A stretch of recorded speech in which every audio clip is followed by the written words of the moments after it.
Christ Ham Disciple up in the building again. About to talk with you guys about the DCEU. Different people have different feelings about how David Zasloff is handling things. I, quite frankly, enjoy what he's doing, but we have to still keep the heat on. We still have to say restore the Snyderverse, and we have to keep that going. I'm gonna adjust the video here. Just bear with me a second. Let me see what's up. Oh, that's turned that way. Okay, this is one. Slide that on. Okay, there we go. That's better. Bill Drew. Cool. Yeah. So your boy about to hit the road. I'm gonna spend maybe 20, 30 minutes on this. First in DCEU Films. You know, so much to say about the upcoming slate of films, the DC universe and stuff. But you know me, in the public eye, I gotta always acknowledge the creator. Okay. Now, some of you guys call the creator, or you call him God. Some of you guys just call the creator life. Y'all know it as life. Y'all speak generically and you say life. But y'all don't know y'all acknowledging the creator. Okay. What some people call the architect, some people call the cosmic consciousness, some people call all kinds of names, but really at the end of the day, it don't really fully capture or summarize. Some people even call it energy. But ultimately, in the end, and I know some of you are smart people, you are saying when I'm speaking, I'm only speaking in spiritual terms. And even though I'm using all these different lingos, I know exactly what I'm describing. Um, well, more or less. I'm going to say this so you guys will understand once again, because it's not something you can put your finger on per se, but when it's made manifest, uh, you know it. Okay? Hold on one second. I'm going to say this. Most people who say there is no God and feel offended when we speak of God, the God, see God in a very limited sort of way. And most of them believe that God is some sort of humanoid variation of themselves. Human. They believe God is human. And so when I speak of God, I'm not trying to be a theologian. I'm not trying to sell y'all guys some sort of, like I'm a salesperson selling God about the world and making it political. When I speak of God, I'm not speaking about a human. I want you to understand that and make it abundantly clear. Yes, Jesus was and still to this day is human, or human is part of his manifestation, full human experience. But make no mistake, when I speak of Jesus, I am not speaking of a human.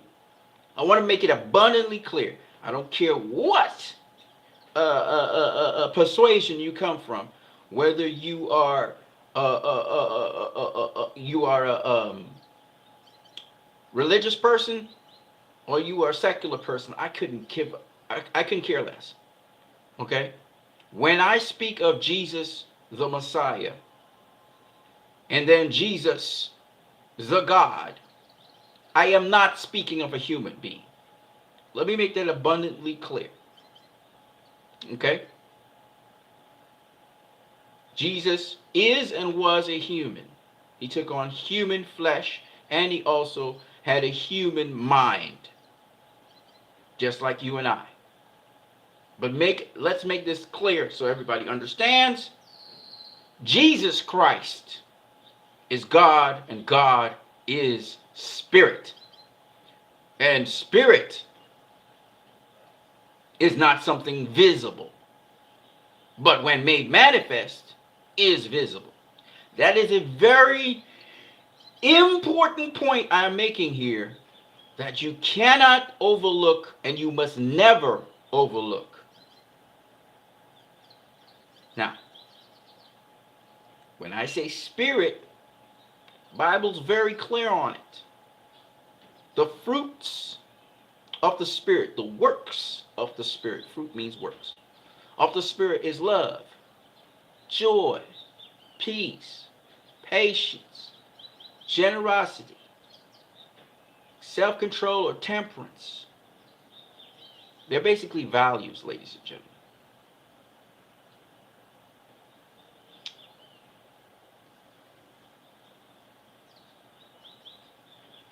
In a dream, we visualize metaphors of reality. Your dreams, if you pay attention to them, both inform you of your past, inform you of where you are at your present, and inform you about your future. God is becoming. God is ever continuously evolving, changing. Now, this is why God will never, ever turn his back on you or me. I said he. I'm only using God, the pronoun he or his or him, only because in this world, the male or the he or the phallic symbol, which is male, or what we call the key, there's the keyhole and there's the key. I'm going way into something that, I'm just going way into something here, but I'm going to take it there because I want people to be clear on what I mean when I say God. When I say Jesus, I am not speaking about a human. I want you to understand that there are things that are desired. The desired one is in Hindi and in the Hindu system or the Hindu system. The desired one is known as the Christ. Lord Krishna is the desired one. Salvation is not just being saved, but it is a cleansing, a purification,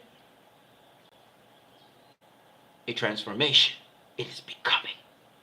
It is becoming.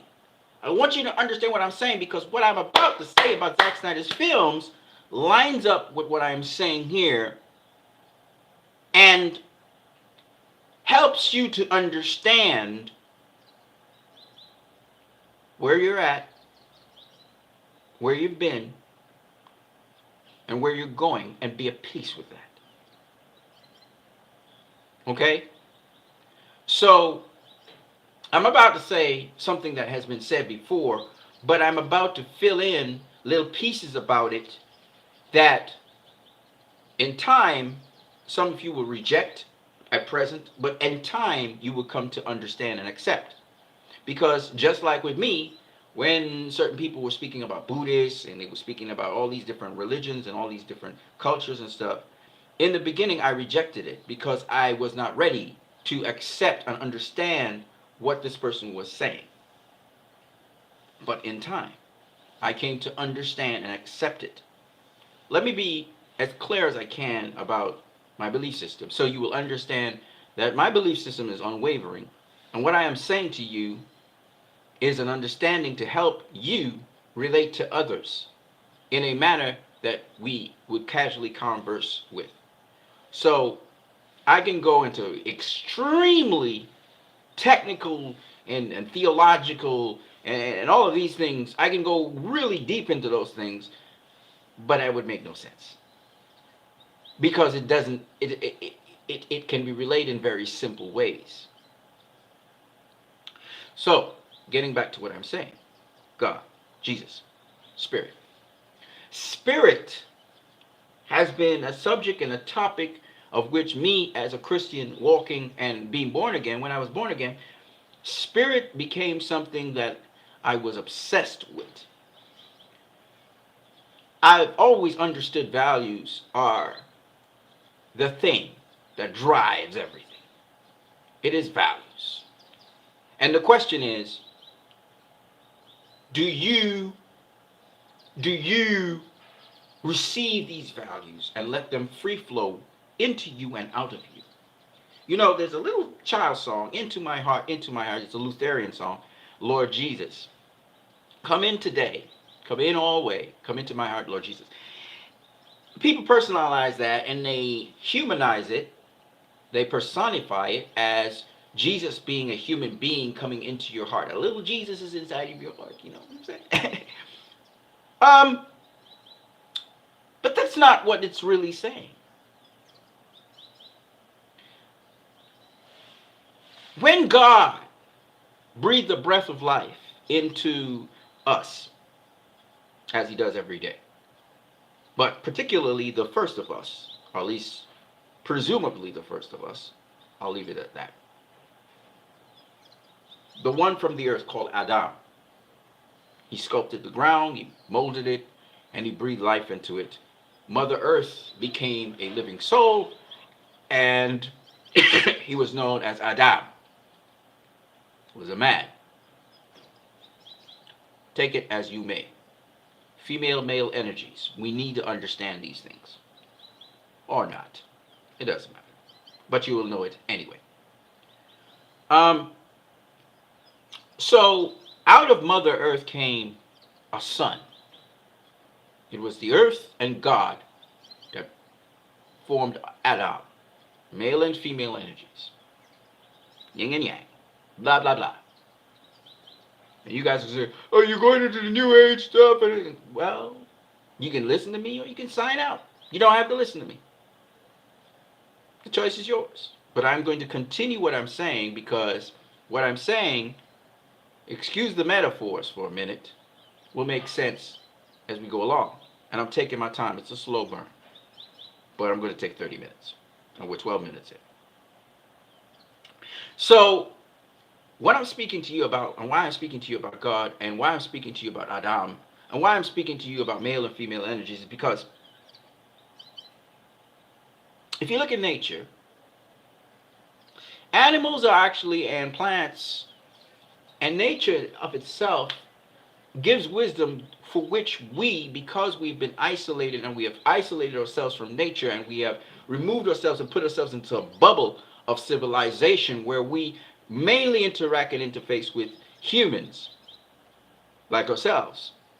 And our world revolves around humans like ourselves. We've become somewhat ignorant and we do not pay attention to nature itself. That is to say, we don't pay attention to the animals around us. In fact, we don't even know they exist. We don't care about colonies of ants. We do not care about cockroaches. We do not care about snails, slugs, butterflies, birds, and a plethora of millions and millions of organisms and animals around us. We do not pay attention to that. We pay attention only to our human interactions. And so we have become human-centric. Humanism has become the thing. Humanism has ruled us for a long time. We only see things from the human perspective. We do not care about an animal's perspective, a plant's perspective. No, we don't. We don't even believe God came to save them. We don't believe they have a gospel. But God does not see things like that. Because God is not human. Humans see it like that. Because we're human and our whole philosophy of life and even when we talk about going to heaven, we think only and solely from a human perspective about humans.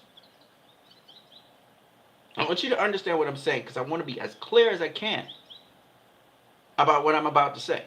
And I got about less than a minute to cover this part and then go into the next part. So, by and large, what I'm saying is values are not human. Values are desired. That is the female energy. Values are female. Hence, wisdom is a woman. When we speak of desirable things, we speak of the female energy. Because the female energy is nutritive. We speak of earth as mother and not father because the earth provides.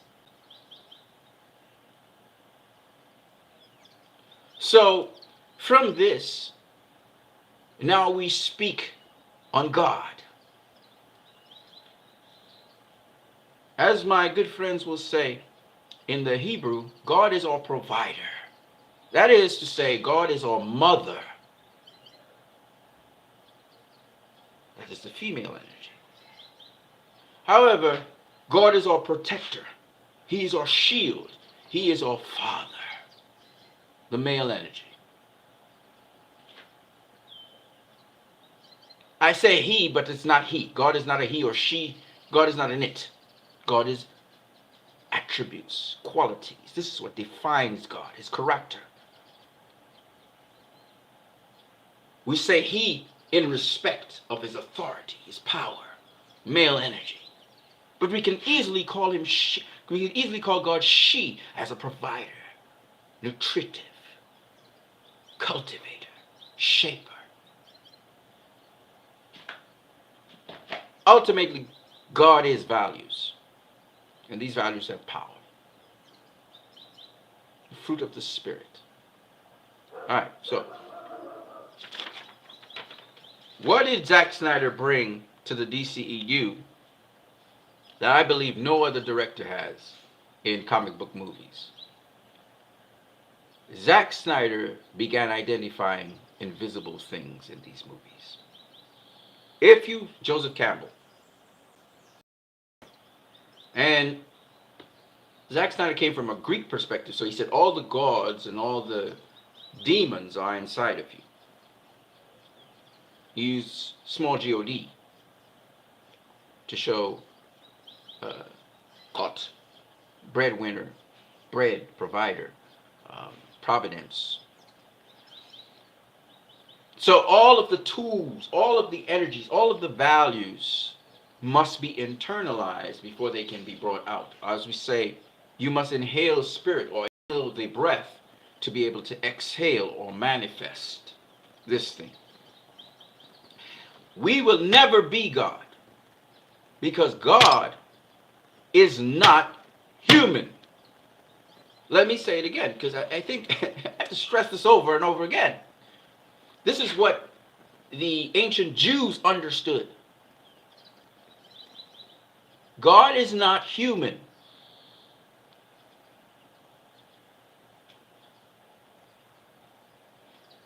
When Jesus came to earth as a man, I don't think I'll be able to charge this phone up. Oh, we'll try.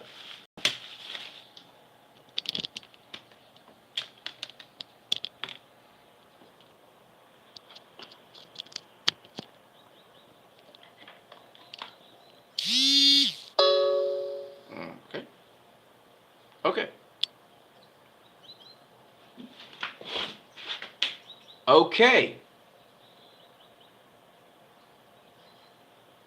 When Jesus came to earth as a man, he embodied God.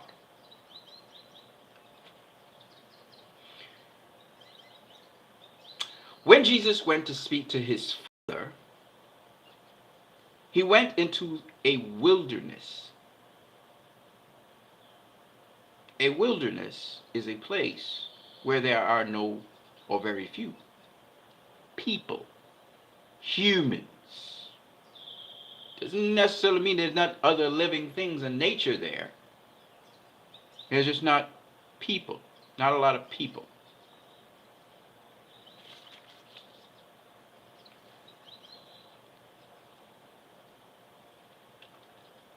So, here's my perspective on this. How can one be taught of God and one is not sitting in front of a written book, scripture? Nothing artificial. One is being taught of God. Why? I'm going to show you something. It's not the be all and end all, but I want to show you something.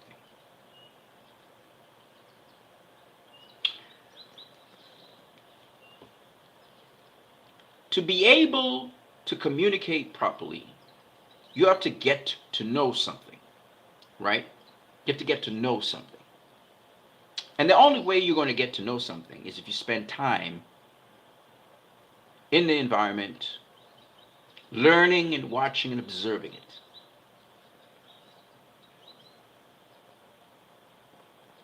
Now, if I say this off the top of my head here. A lot of you are going to disagree with me, but it is what it is. Remember Dr. Doolittle? He was able to talk to animals. I'm going to say something to you that will make sense. Or maybe it won't. If you immerse yourself in the fact that you are not the center of the universe, you are not the pinnacle of anything, you humble yourself and you're able to teach yourself, or sit down, not teach yourself, but you're able to be teachable, you will be able to sit in nature and begin to truly have your eyes open to what's really going on in nature. You'll be able to listen to the birds and observe them and see, not like scientists. You're sitting down there just watching the birds, no preconceived ideas, and just watch them conduct their lives. And you will learn what each individual bird is doing. You will learn their personalities, just like with your pets. You know your animals are not stupid. You know they understand your language. Do you understand theirs? You do sometimes. As you get to know animals and as you get to know them, you're going to understand their language. You're going to understand what they're saying. You will understand what they mean by what they say, because you're going to be able to see them, observe them move around and act out the language that they're saying. And you'll begin to realize who they're communicating with and what they're saying to each other. But that takes humility. It takes a teachable mind to begin to understand, whether it's a slug, a snail, an ant, or whatever. God taught Jesus in that way, in the wilderness. That's one of the ways he taught him. Yes, Jesus spoke to his Father directly by taking himself away from people so he could observe the world around him in a different way.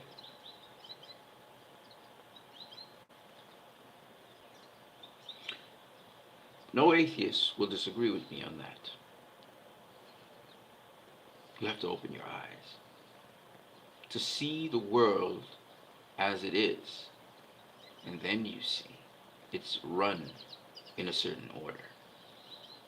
And that order is decreed by values.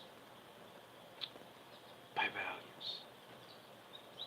Everything has its own order. I was going to the mailbox, and I opened the mailbox, and inside of the mailbox was a gecko. Both the gecko and I freaked out. We went, "Ah!" when we saw each other. I'm 1,000 times bigger than the gecko. Gecko's a little guy. He's supposed to be afraid of me. I was afraid of it. Why?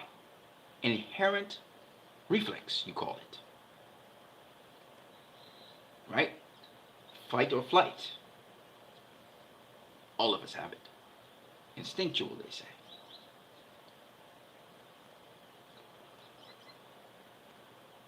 We always feel the animals are only instinctual. This is far from the truth. All of us are instinctual. But that is just the beginning. There are animals that are wiser and smarter than we are. What does this have to do with God? What does this have to do with the firsts in the DCEU that I'm speaking of? I bring to your attention God in Zack Snyder's movies. Superman, or the one they called Superman, who was Clark Kent, aka Kal-El, was not God in that movie. He wasn't.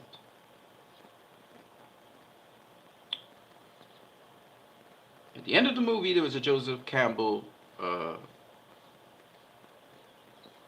saying Superman had died.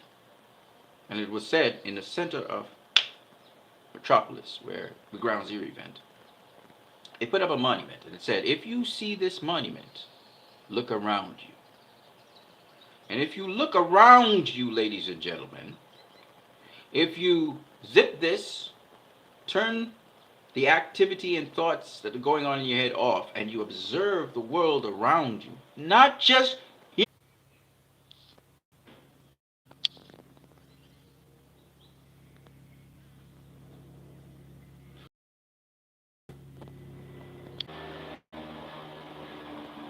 okay, so we're back. Sorry about that. But yeah, it's not just humans. When we look around ourselves, it's not just people who resemble us or people of our clan or culture or race. We have to stop thinking in them people. God is not human. He's not just a human. Okay? God involves all of things that are created. Okay? So that's why I actually liked that Joseph Campbell statement that, and it goes beyond Superman. It goes beyond Superman. You want to know, if you want to see the monument here is hopefulness. It's a value. You know, when I was talking to you guys about who is Superman. Superman's just a right. He's a helper by nature. That's what Superman really is. He's a buddy. He's your buddy. He's a helper. So when you think about, again, spiritually, you know, Eve was the helpmeet for Adam. The woman was the helpmeet for man. Man is the helpmeet for woman. Helpmeet meaning helper, a sister. Another word for that is minister, right? Servant, right? Help. So what I'm trying to say is we as human beings should be. Turn the fan off. So I try to cool it down. What we have to do is pull this back up.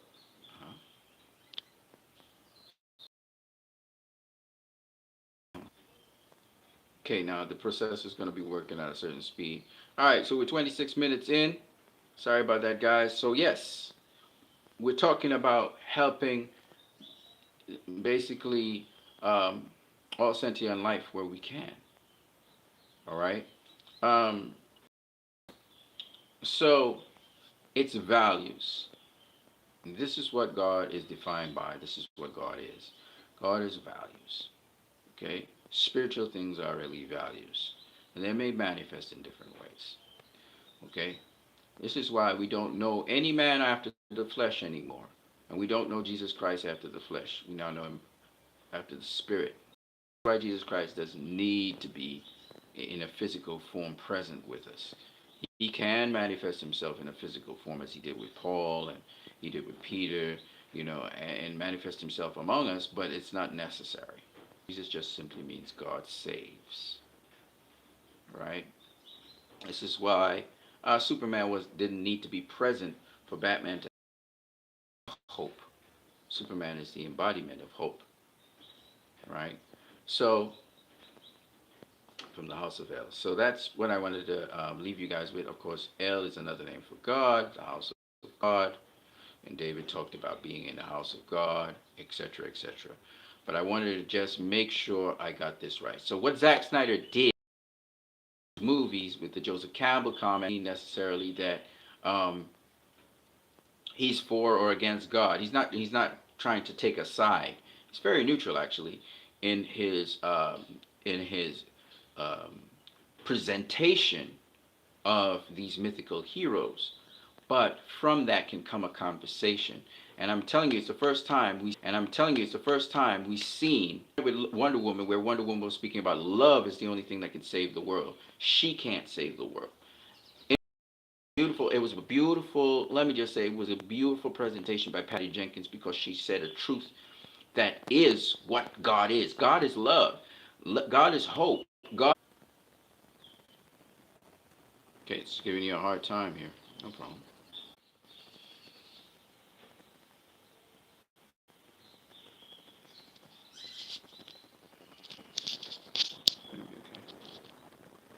Because because I'm okay, people. I don't know if you're hearing me or you're not hearing me. I got a couple seconds left. I'm gonna try again just to get this going. See, first in the DCEU, Batman v Superman was a first in that it's the first time we actually saw Lex Luthor with Batman. So in live action, we've never seen Lex Luthor operating, except in Superman's world. We had different iterations of Lex Luthor operating Superman, but Lex Luthor is a very smart individual. So in the first, we saw Superman manipulate not only Superman but Batman, and we also had Superman, Batman, and Wonder Woman in this world. It was a tremendous first. It's something that's so incredible what Zack Snyder was able to do. Bringing the Trinity, bringing Superman, Batman, Wonder Woman. But even more interesting, again, like I said before, is the subject of God. And we saw God from Batman's perspective. We saw God from Lex Luthor's perspective. We saw God from Wonder Woman's perspective. And it was just very seeing the different takes of them. Wonder Woman talking about killing other things from other worlds before. Batman speaking about you're not a god, you're not even a man, which is very true. And we saw Lex Luthor saying that he thought of Superman as a god, and his philosophy of God is not all powerful. If he's all powerful, he's not all good. And so we saw different perspectives of God from several different people. Lex Luthor being a very, very, probably the smartest guy in that universe, and able to outplay Batman, who didn't know Lex Luthor knew about him and who he was, and Superman even, to a less extent Wonder Woman. He's still gathering information on Wonder Woman. And what's interesting about Wonder Woman, because Wonder Woman, again, another first, how did Wonder Woman know that Bruce Wayne was trying to get information from Lex Luthor? I don't know. She was keeping her eye on him, but we don't know how she knew about him. So that's an interesting thing to explore. And of course, we knew how she showed up for the Doomsday thing, but we didn't know how she even knew his car. She knew a lot about him. And I'm wondering if she got that information from Lex Luthor. I'm not sure. Lex Luthor, again, master chess player. I think he's several moves ahead all the time. So it was just wonderful watching, just so much that went on there. Of course, Lex Luthor, as smart as he is, because he has this God complex about him, that he wants to be the hero of the story, he makes a lot of mistakes. But it's because, I guess, in desperation, Superman kind of throws him and ruffles his feathers all the time. So even in the animated comics, Lex Luthor's, responsible for a lot of world-ending events because he didn't think it all the way through because, Superman, he's trying to outdo Superman. Anyways, people, that's what I've got for you guys.